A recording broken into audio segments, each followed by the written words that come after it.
ci ñaareelu ponk bi nga xam ne moom moo ñeel sortie polémique bi nga xam ne Pape Malick Ndour daal dina koy amal moom ak ministre de la culture Amadou Ba ñu daal di am jokkalante ba sax plainte daal di ciy jib niki lundi bi Babacar. waaw ni nga ko waxee loolu nag mu ngi doon ci samedi bi la ginnaaw manifestation boo xam ne dañ ko doon amal pour ñoom ñi nga xam ne ay nit lañ nekk ay jege ñaale ci Farba Ngom mais bokk ak moom ci même parti politique ba ci ay soppeem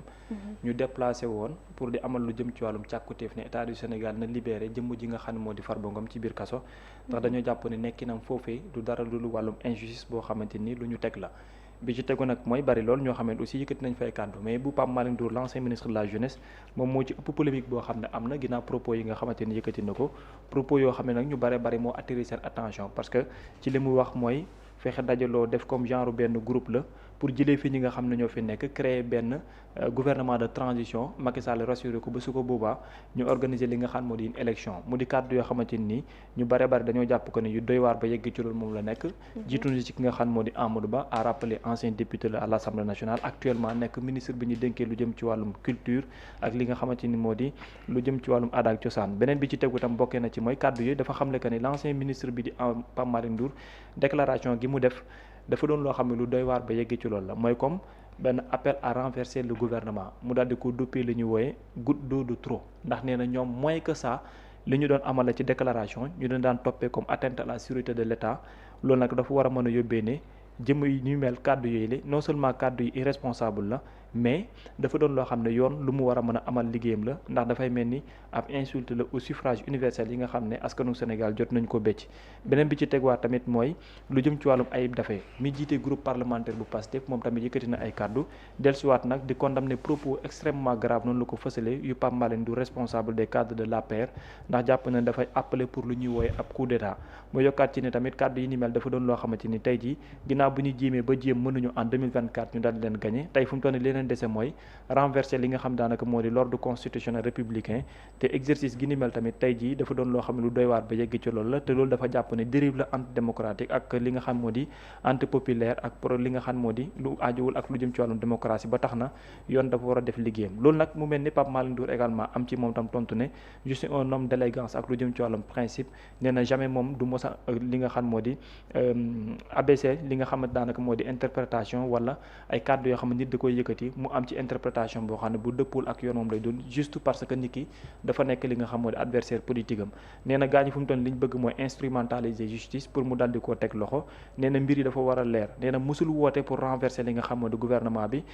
nii pour li nga xam moo di wàllum coup d'état nee na fu mu toll nii ñëpp nañu dem xoolaat la nga xam moo di vidéo bi fësal ci ba ndégg ni ci ay kàddum ne moom mu ngay souvenir ci ab photo goo xam ne moom la gunge woon ci affiche am boobu moom ak Amadou Ba ñu bokkoon ci oto bi à rappeler que loolu mu ngi nekkoon en 2021 xaw ma 2022 ba 2023 su ma jumul ndax Amadou Ba jot na ci indi ab leeral sax ne photo bi c'était en 2023 ginnaaw émission boo xam ne gu ñu bokkoon la foofee ca Sen TV moom moo waraloon li ni mel mais muy xamle que ne daal am na yoo xamante ni jaru ko te ne na aujourd'hui li Amadou Ba yëkkati da koo jàppee ne da koy duural maanaam diffamation la ba tax na moom dina def kéem kàttanam ba jox ñi nga xam ñoo di avocat am ab plainte gu ñu fas yéene ba ci contre ki nga xam moo di Amadou Ba pour su ko defee yoon indiwaat li nga xam ne moo di leeral ba tax na aujourd'hui li wër penc mi mooy ñenn ñi nga xam ne réagir nañu jëm ci wàllum kàddu Pape Malick Ndour yi ñenn ñi jàpp ne ce n'est pas loolu moom la wax ñenn ñi jàpp ne kàddu yi mel waru ko yëkkati ci penc mi parce que jëmul ci wàllum démocratie ndax nañu wut gouvernement de transition jox Macky Sall mu assurer après ñu organiser élection dafay mel ni luy méngool la mooy nañu renverser le pouvoir pour am li nga xam moo di benn gouvernement de transition.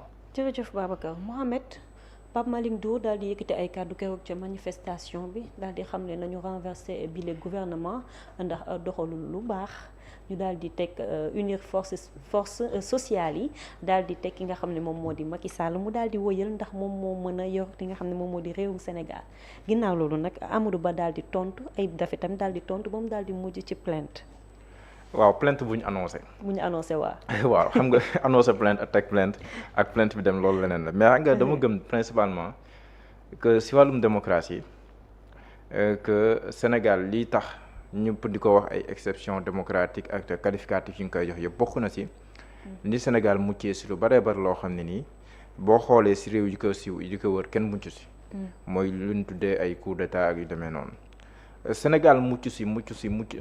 si mucc ba événement 2021 ay am ba jamono jooju ñu bëri tiit na ne fu mu toll nii moom boo moytul lu musul am Sénégal dina am Sénégal ki nekkoon opposant bi nekkoon au cœur de li nga xam ne ni moom moo fi xewoon muy remous politique yooyu noonu la jour bi nga xamee ne nii si la génn muy le 8 mars 2021 parce que jour boobu moom dafa wax si ngoon si à 20h le président de la Macky Sall wax ne je vous ai compris mais le 8 mars 2021 si la Ousmane Sonko def benn discours boo xam ne jàpp naa ne bëri na lu mu wax loo xam ne nii mën nañ ko see duut baaraam wax ne lii waru ko woon wax wala na mu ko waxee nangam mais déclaration boobu mu wax ce jour là aussi mën naa wax ne déclaration bu historique la ndax ñëpp xam nañ ne jamono jooj noonu moom téewoon na doole ji si wàllum politique téewoon na doole ji si mbedd mi mu ne Sénégalais yi fexe leen ba bu kenn interrompre le mandat du président Macky Sall parce que loolu buñ ko defee lii gën a yées sax lii ñoom Mali di dund yooyu moom la ñuy dund nañ ko bàyyi mu àggali mandat am te jamono jooj moom jekku woon na si wàllum politique ndaw ñu déggaloon nañ ko le président Macky Sall politiquement si jamono jooju mi ngi woon en position de faiblesse donc cette déclaration là boo defe naa ne bokk na si déclaration yi gën a marquante yu le président du parti Pastef mën a def surtout en période de crise nga jekku mais nga nekk au-dessus ba sóoraale li nga xam te ni moom la Sénégal am de plus cher mooy démocratie am ak ni nga koy kiiwee donc ma gëm ne fondamentalement sa gëm époque boobu leen weesu ab homme politique te ni si discours bu mel noonu je pense que kon pour moins que ça waruñoo tenir discours yoo xam ne nii mën na koo gisee nit mën na koo gisee nii wala mu gisee ko neneen donc man principe boobu noonu moom laay njëkk a teg léegi nag kàddu yi nga xam te ne nii moom la Pape Malick Ndour yéeki xam nga daf koo yéeki coow lu jug après mu am réaction bon dafa am de la part de Amadou Ba ak tamit du président du groupe parlementaire Pastef les Patriotes di Ayib Daffé c'est en ce moment-là que les avocats de Pape Malick Ndour c'est en ce moment-là qu'ils sont entrés en jeu te gëm naa ne sax foofu noonu ñoom ils ont été très intelligents les avocats de Pape Malick Ndour. Comment? Parce que dañoo rebondir si waxu Amadou Ba ak Ayib Daffé annonce une plainte parce que dama ne annonce une plainte parce que porte plainte Amadou Ba qui est ministre porte plainte Ayib Daffé qui est député xam nga ne loolu stratégie laa koy jàppee même boo ko defee gi mais ils en ont profité pour clarifier les propos de Pape Malick Ndour parce que dañoo soxloon occasion pour leeral cadre de Pape Malick Ndour parce que boo xoolee communiqué bi avocat mi génne man gëm naa ne c'était uniquement l'objectif bi ñu si amoon lenn dong la mooy leeral cadre yi Pape Malick Ndour def amaana pour sauver leur client man loolu laa jaam nga te sortie bi avocat yi def te boo xoolee aussi Pape Malick Ndour après si le rebondiraat ñëw tontu Amadou Ba ne ko bon man musuma woote nangam kon c'est tant mieux bu nekkee musu koo woote mais man lu ma gëm fondamentalement par rapport à Pape Malick Ndour mooy te loolu voilà wax naa ko sax man donc li ma gëm mooy Pape Malick Ndour fi mu toll si wàllum politique warul may tànk mooy nga wax loo xam ne nii ku nekk mën na koo jàngatee noo xam ne nii amaana sax mën na laa andil jafe-jafe si wàllu yoon man fi mu toll nii si wàllum politique moom nekk le coordonnateur des cadres républicains si débat public bi mu siy taxawaay bu am solo surtout pour les questions qui concernent l'économie les finances publiques ak yu mel noonu mais mënoo toll foofu noonu ba pare di may tànk. kon li may tànk nga ko tuddee. waaw mais xam nga il a rectifié même ses propos mais quand même voilà ku la bëgg a jàpp mën na jaar si kàddu yi jàpp la. mais moom rectifié wu ko dafa ne rek li mu wax ak ni ñu ko interprété du benn. waaw mais oui mais bon oui wax nga dëgg loolu la wax mais dans le fond il a reprécisé kon. kon il a reprécisé mais li ma gëm mooy trajectoire politique bi mu toll moom. warul may tànk mu nekk si biti la ëppalee njëriñ APR la ëppalee njëriñ président Macky Sall la ëppalee njëriñ sa opposition bi que mu nekk si biir donc boo nekkee si tolluwaay boobu noonu. waroo may tànk da ngay diwoo diwlin du ragal du dara mais stratégie la parce que instant yi Pape Malick Ndour buñ ko jàppee wax ma nañ ko jàpp parce que man dama jàpp ne juste mais hypothèse buñ ko jàppee yóbbu ko ci kaso bi mais l'APR perd une voix et pas des moindres kon mu nekk si biti lu ëppalee njëriñ opposition bi si lu ëppalee njëriñ président Macky Sall donc loolu jàpp naa ne lu mot a bàyyi xel la léegi beneen bi nag bon xam nga moom Amadou Ba nag xamante nañ man boole naa leen ñoom ñaar fii débat te moom Amadou Ba nag dañoo am quelque chose en commun man moo tax respect bi mu am si ñoom ñaar mu am ko si ñoom ñaar Amadou Ba quel que soit nombre de temps bu mën a am c'est quelqu'un qui répond toujours présent par rapport au débat public loolu c'est un mérite du lu ndaw du lu ñu xeeb parce que ñun ñuy tàmm di organiser ay débat xam neen mérite bi nekk ci loolu Pape Malick Ndour aussi bi muy nekk ministre yor Prodac aussi c'était la même chose loolu pour moi c'est un mérite xam nga tax pour nga xam mérite bi fu mu toll mooy il faut nga comparer ko lenn ci DG yi tey ak lenn ci ñi nga xam ñoo yoon nguur gi tey ñoom ñëpp ku ci nekk fu mu toll ñu ngi embourgeoisé wu ñenn ñi ragal la ñoo dem débat wala jàpp na ne comme léegi DG la wala nangam dootuñu ñoo dem débat erreur manifeste erreur une grosse erreur mais Amadou Ba kos ko loo mënti wax bi mu nekkee vice-président assemblée nationale da doon dem ci débat yi te ba léegi nii man gëm naa ne ministre la occasion mu amagul rek mais bu laajee mu demaat débat dafay dem débat man loolu dafa bokk ci li ma gën a naw ci Amadou Ba Pape Malick Ndour aussi idem man boole naa ko débat ak Amadou Ba boole naa ko débat ak Dame Mbodj boole naa ko débat ak Maïmouna Bousso donc c'est quelqu'un qui a le courage de débattre te loolu qualité la ci homme politique de sa trempe donc ku mel noonu aussi dama jàpp ne ñoom ñaar ñooñu xamante ne ni def débat yóbbuwante loolu noonu voilà loolu yëfi sénégalais la mbaaxu Sénégal la parce que duñu ay noonu duñu ay donc voilà donc jàpp naan daal ñoom seen biir ñoom xamante nañu mais li ñu mën a jàng rek ci lii daal mooy élection la ñuy xaaree bu nekkee changement dafa am bu waratu am élection la koy xaaree bu nekkee wàllum gouvernement loolu président de la République moom mooy xool kañ lay changer gouvernement ànd ak premier ministre am bu ko neex sax mu changer premier ministre donc loolu yëfi président de la République la pour man opposition bu wóolu boppam mais da ngay préparer 2027 mi ngi ñëw normalement war na ñëw am ay élection locale mais bu nekkee ni wóolu nga sa bopp da ngay préparer 2027 élection yi dafa nar a nekk ay élection yu capital parce que dafay joxaal une indication par rapport à 2029 donc pour man opposition bu góolu boo xam daal jàpp na ñii fa nu tollatuñu fa mais da ngay préparer pour 2027 manifestation yi ñuy def nii seen ay droit la te li Pape Malick Ndour wax gis naa Barthélémy Dias mu junj lu mel noonu waxaat ko mais je pense que waruñoo àgg foofu nen bàyyi le cours démocratique mu daw normalement ñu bañ a tenir yenn discours yi et puis bu ñu demee élection ñu jongante ku mun sa morom duma après ñu jàll si leneen et loolu noonu ça apaise le climat politique ça élève le niveau du débat sinon dañuy nekk rek say débat personnel querelle wax na lii tontu na ko lii après voilà dafay jafe sax analyser en quelque sorte. jërëjëf Mohamed Babacar nan nga gisee kàddu yi nga xam ne Pape Malick Ndour yëkkati na ko keroog ba sax am ci jokkalante ak Amadou Ba ak ki nga xam ne moo di Ayib Daffé.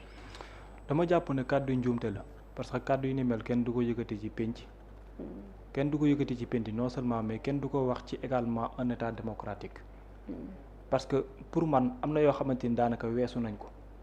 parce que un peuple reste un peuple si le peuple sénégalais voulait que le président Macky Sall continue à gouverner il n'allait pas perdre lui et son candidat en 2024 donc la volonté du peuple c'est quoi ñoom ñu dem ñeneen ñëw loolu moo nekk volonté bi y a pas d'autre volonté ba fekk balaa ñu yeggaate ci yeneen échéance loolu mooy volonté bi nga xam ne peuple sénégalais am na ko léegi nag beneen bi nga xam ne tegu na ci mooy ni ma déggee comme ñeneen ñi wax ko pour man loolu la parce que mu nekk Pape Malick Ndour que mu nekk Ayib Daffé que mu nekk Amadou Ba ñoom ñëpp même chaîne bi la ñu nekkee on les connaît tous nu ñuy nekkee ci ñun nii noonu la nekkee ci ñeneen mais dafa am loo xam ne kenn du ko wax ci pénc te kenn waree su ko wax donc pour man le plus important c'était quoi c'était de se corriger plutôt que amener waat sur la table yoo xamante ni mën na guddal ay polémique parce que ay propos la yoo xam ne ce sont des propos à condamner en toute sincérité parce que quand on parle de démocratie on parle de transition ça devient très grave en fait parce que transition moom foo ko waxee ça devient très grave surtout pour un état démocratique boo xam ne élection ba mu génn ak léegi yàggul c'est la volonté populaire qui a parlé et ça a parlé au niveau des urnes boo mënul jëmal lu jëm ci wàllu urne yi ne dis pas le contraire parce que ça va être très grave beneen bi ci tegwaat mooy que ne Sénégal ak fi mu toll ci débat public bi ça nous ramène encore à se poser des questions xam nga sànq moo xam ne tudd na ma beneen tur propos yooyu noonu ñu ci bare bari ñenn ci ñoom ñu ngi koy faral di gën a jëmmal mais pour quelle raison exactement d'autant plus yéen ay benn ngeen bu ngeen nekkoon ci cin dañ leen di seppi mais après nit ñi toog dans sa majorité le peuple nekk des électeurs ñu mën leen xayma ci plus de 7 millions ñi bokk ci électorat au Sénégal ñenn ñi génn ci ñoom da def un choix ñenn ci ay nit jàpp ne on doit briser cette volonté-là de beaucoup de millions de personnes pour faire exactement plaisir à certaines personnes fan ngeen di teg loolu exactement parlons de l'essentiel et parlons également de ce qui est beaucoup plus important pour le peuple et pour eux-mêmes parce que woy politique pour man soo ko defee Pape Malick bi jusque-là il a très bien fait et ñun yàgg nañ toog fii nii di ko wax parce que sur les débats techniques daanaka biir APR à un certain moment moom kese nga fa mënoon a am pour mu lay amal la présence du défendre yenn yi il a toujours été sur la bonne logique qu'est-ce qui s'est passé moo tax ma jàpp ne kàddu njuumte la loolu moo tax ma ne njuumte la ndax mu ngi koy doo ko def. beneen bi ci tegaat également ay yoon def liggéeyam wala ay yoon ñàkk def liggéeyam man li Alioune Tine wax wala li Seydi Gassama di wax moom laa gën a gëm parce que fu mu toll nii dugal nit kaso wala yeneen la mais ay propos la condamné jéem a xool autre voie pas corriger en mettant en détention une personne ça n'a pas de sens aussi pour man parce que su boobaa nag ñuy gën a dem ci li ñuy wooye réguler parce que am na loo xam ne ci penc mi xaju fi léegi nag beneen bi ci tegu mooy ñoom woy politique yi nañuy jàng ci occasion yi mel ni à travers des erreurs di xamle que ne amul sens que ngay tàbbi ci yenn débat yi wala ci yenn questions yi le plus important mooy nañuy wax ci l'essentiel di wax ci l'essentiel mooy ce qui peut corriger ce qui peut aider parce que à chaque fois ñu ngi bëgg a dugg ci ay détails mën nga tarxiis wax loo xamante ni loo lu warul waxu la te su boobaa jafe-jafe kese moom la lay indil bi ci tegu nag mooy sa plainte pour man stratégie la rek stratégie la parce que moom en âme et conscience bu wéetee dina xam ne li mu wax njuumte la te c'en est trop loolu kese la parce que ça peut arriver pour des hommes politiques yeneen affaires yooyu mais après devenir moom mooy nekk beneen bi tam ñeneen ñi jàng ci xam ne nañuy wax ci li am solo te bañ di wax ci ay détails parce que ay détails moom toujours ci dérapage la lay gën a jege que nga dem dans l'essentiel. mais Babacar yow yaa ko jàppee détail mais moom jàppeewu ko détail ndax lu essentiel la ci question dëkk bi lay wax ba pare benn gi ngay wax xëy na yow yaa gis loolu waaye APR kenn mënul naa table ni que force politique bu extraordinaire la ginnaaw bi nga xam ne Pastef ñoom ñoo fi toog gagné mais tamit mën na koo basé ci fait yi nga xam ne ñu ngi koy wax muy lan ni peuple bi dañoo commencé découragé ak yooyu noonu. ñaata nit ñoo voté ci élection yi passé ah bëri na 54%. 54% boo ko doon wàññi ci ñi dem voté ji ñaata lay war a toll. mais mënuñu dem ba ci biir ñu daal di regretter wala loolu mënul nekk. quoi qu'il en soit c'est un mandat. La volonté de ces 54% là 5 ans la ak lu mën a xew 5 ans la on parle d'un état démocratique bon sang on vous parle pas de monocratie wala yeneen amul li démocratie la mandat la c'est la constitution moo ko tënk téye ko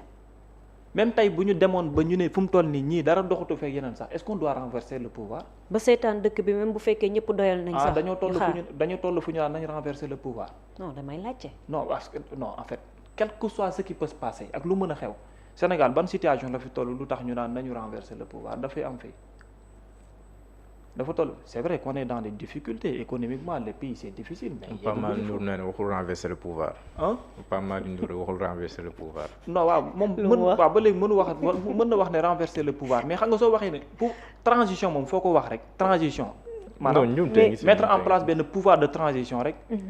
parce que waaw boo ko doon tekki tey. définition en fait dama jàpp ne mais xam nga ñan na ko daan la perche après. xam nga ñan na ko daan la perche après. waaw Ayib Daffé ak Amadou Ba moo tax di nga buñ ko bàyyoon ci biir. di nga buñ réagir wu. ndax xam nga day xaw même buñ ko bàyyoon ci biir. est-ce que nekku sa ñoom ñoo ko sauvé ngay wax. dañ ko moo tax man ne ñoo ko tànn la perche moo tax man ñoo ko tànn la perche maanaam ñoo ko may loxo. buñ ko bàyyiwoon ci biir. du haute occasion. pour repréciser. la repréciser moom am na ba pare. comprendre nga léegi nag moo tax ma ne politiquement ces avocats l'ont sauvé. bi ñu defee communiqué moom tamit mu rebondiraat bi muy wax ay Amadou Ba yóbbu naa la loolu taxu woon wax de li ko taxoon wax rek mooy man li ma gëm mooy wax ne que lii ñii wax ne moom la wootewul loolu et c'est heureux loolu sax da nga ko war a jël ñu non man xam nga man Pape Malick Ndour bi ma xam man bi ma déggee ne mu ngi def poste après ce que man li ma doon xaar mooy c'était pour dire que ne maanaam bu ko ñenn ñi gisee nii sa je m'excuse wallaay naa si man du doon nekk surprise ci man que mu waxee noonu parce que vu la personne que je connaisse en fait parce que man loolu laa doon xaar xam nga lu tax ñoom ñu utiliser baatu renversement mooy pouvoir de transition bi mu ci utiliser la transition très bien boo ne pouvoir de transition on pense immédiatement à ce que l'on appelle renverser le pouvoir mais dama ne état démocratique nga ne la constitution moom moo tënk dafa am baat yoo xam ne soo ko yëkkatee après leneen moom lay méngool et da nga dem ci ni élection 54% voté leur volonté mooy ñii nañu toog 55 ans doxal loolu mooy volonté majorité bi quel qu'en soit lu ñu mënti wax loolu lay volonté majorité parce que loolu mooy exprimé wu ci 2024 léegi fii ba 2029 ñoom loolu la peuple bi dans sa majorité wax kenn mënu koo dindi leneen loo ci jéem lu ne mooy da nga bëgg indi une force pour renverser la volonté du peuple léegi nag foofu la problème di nekkee moo tax ma jàpp ne aussi njuumte la pourquoi parce que la personne que je connaisse mosul yëkkati kàddu yi ni mel ni et ce sont des propos à condamner dans l'espace public aussi et ça ne doit pas se dire te moo tax suñu bàyyiwul lu tax ma ne la détail également mooy suñuy wax ci l'essentiel du ñu mën a déraper Pape Malick combien de fois yaa ngi koy dégg muy def ay sorties def ay contributions très technique parce que c'était dans l'aspect technique moom la daan def aujourd'hui nag ci lu mu dugg nii gis nga ko bu baax ça ramène à quoi peut-être contexte bi la itam ak situation bi nga xam ne Farba Ngom bi ñu koy dund ci kaso bi jamono ji Mouhamed Pape